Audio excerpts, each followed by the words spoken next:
Every theme park has a story. Some begin as business ideas, others grow from entertainment dreams. But Hershey Park's story is different. This park wasn't built by a company looking for profit, it was built by a man who believed in people. A man who believed that happiness, recreation, and community were just as important as the chocolate he made. This is the story of Hershey Park, a place known today as the sweetest place on earth. But long before the fast coasters, the massive water park, and the famous chocolate branding, Hershey Park began as a quiet place where families could gather and spend time together. Over more than half a century, it has grown, transformed, and reinvented itself, and become one of America's most unique amusement destinations. In this video, we're going to explore that entire journey, from its humble beginnings in the early 1900s to the modern, thrill-packed park we know today. So sit back, relax, and maybe grab a chocolate bar, because we're about to dive into a story filled with creativity, innovation, and a whole lot of roller coasters.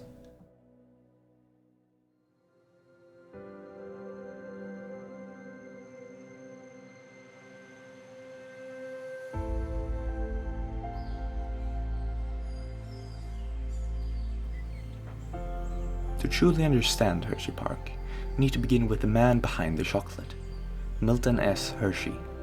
Born in 1857, Milton Hershey worked hard to rise from failure after failure until he created the perfect milk chocolate formula. His new chocolate company became a success, and with that success came a dream. Milton Hershey didn't just want to build a factory. He wanted to build a town, a community, where workers had good homes, good schools, and a place to relax. That dream quickly grew into the town of Hershey, Pennsylvania. In 1906, Milton Hershey opened a small leisure park for his employees. At first, it was simple: picnic areas, shaded trees, a lake where people could go boating, a bandstand for concerts, open lawns for social events, and so on and so on. Families would gather on the weekends to enjoy music, holidays, and peaceful afternoons. Over time, little amusements were added: a carousel, a miniature railway, and a few small rides. Then, in 1923, the park took a big step forward with its first ever roller coaster, the original Wild Cat.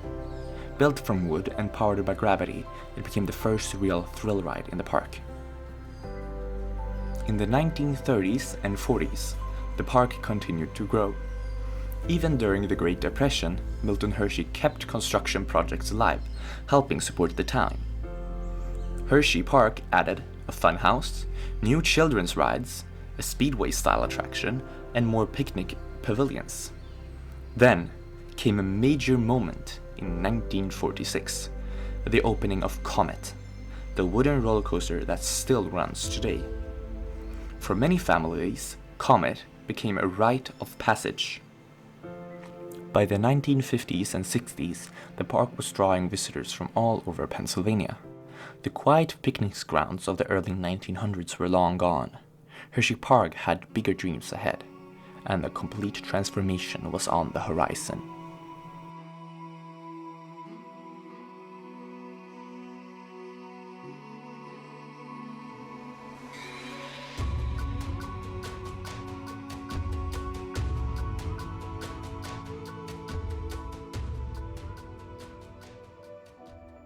By the late 1960s, the amusement industry had changed. Parks like Disneyland were offering themed lands, immersive experiences, and more modern attractions. Hershey Park realized it needed to evolve to meet the expectations of a newer generation of guests. So in 1970, the park launched its most ambitious change yet: the new Hershey Park project. This was a total makeover. The park added themed areas, redesigned buildings, improved pathways, and updated the overall look and feel.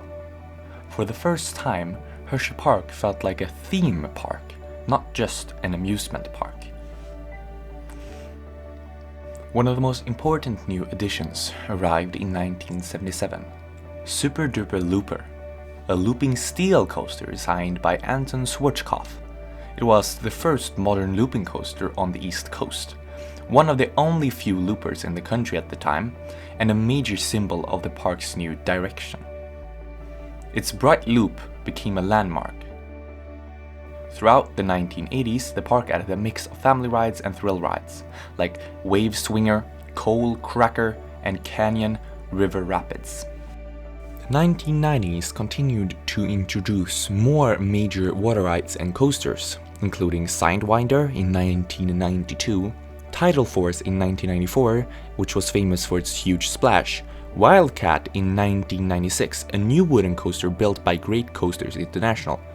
This Wildcat was fast, loud, and full of twisting curves, helping Hersheypark build a reputation as a top coaster spot.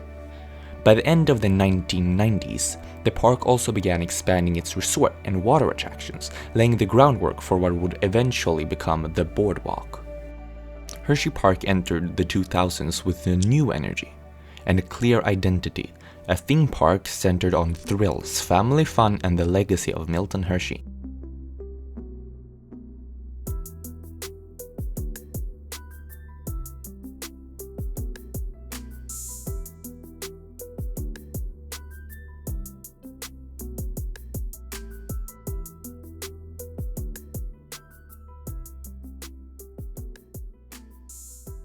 The 2000s brought a new era of major innovation for Hersheypark.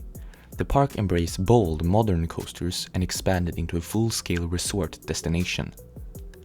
The journey began in 2000 with the Lightning Racer, a pair of dueling wooden coasters. Thunder and lightning race each other through curves, drops, and tunnels, creating one of the most exciting wooden roller coasters in America. Then came Storm Runner in 2004, a hydraulic launch coaster that shoots riders from 0 to 72 miles per hour in 2 seconds. With unique inversions and high-speed twists, Storm Runner instantly became a fan favorite. Fahrenheit opened in 2008, introduced a vertical lift hill and a 97-degree beyond vertical drop. Its bright orange track and compact layout helped give Hersheypark one of the most unique coaster collections in the country. In 2012, the park unleashed Skyrush, a 200-foot hypercoaster with winged seats. Its intense forces quickly gave it a reputation as one of the most powerful coasters in the United States. But the biggest transformation of all came in 2020 with Hershey's Chocolate Town, a massive entrance overhaul that included brand new restaurants, gift shops and themed buildings, a new carousel building, a spacious entry plaza, and the centerpiece, Candymonium, a 210-foot hypercoaster, smooth, fast, and elegant. Candymonium became the tallest and fastest coaster in the park. The next major update came with the closure of Wildcat in 2022.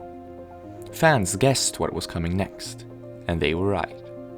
In 2023, Hersheypark opened Wildcat's Revenge, a hybrid coaster built by Rocky Mountain Constructions. It features a 140-foot lift, 4 inversions, the world's largest underflip element, and a twisted steel track built on the original wooden structure. It instantly became one of the most praised coasters of that year. Today, Hersheypark is a major destination with over 70 rides, 15 roller coasters, the Boardwalk Water Park, special seasonal events, and Zoo America included with park admission. The park blends history, innovation, thrills, and family charm like few places can. And Hersheypark's future? Still wide open. With available land and growing vision, fans expect even more coasters, themed areas, and chocolate-filled adventures to come.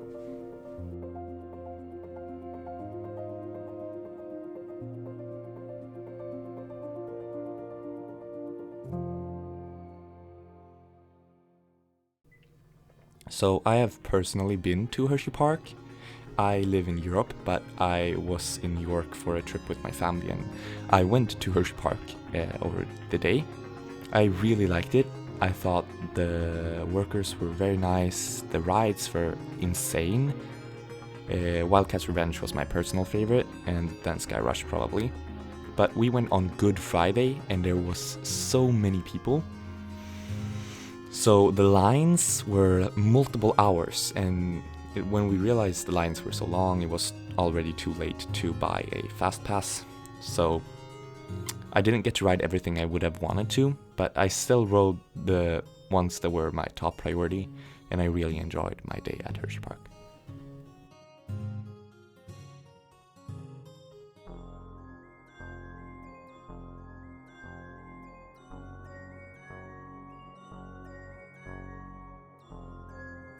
From a simple picnic area to a modern world-class theme park, Hersheypark has grown alongside the town that shares its name. It reflects Milton Hershey's dreams to create joy, to build community, and to give people a place to escape and have fun. Thank you so much for joining on this journey throughout more than 100 years of Hersheypark history. If you enjoyed this mini documentary, be sure to like and subscribe and share this video, and always enjoy the ride.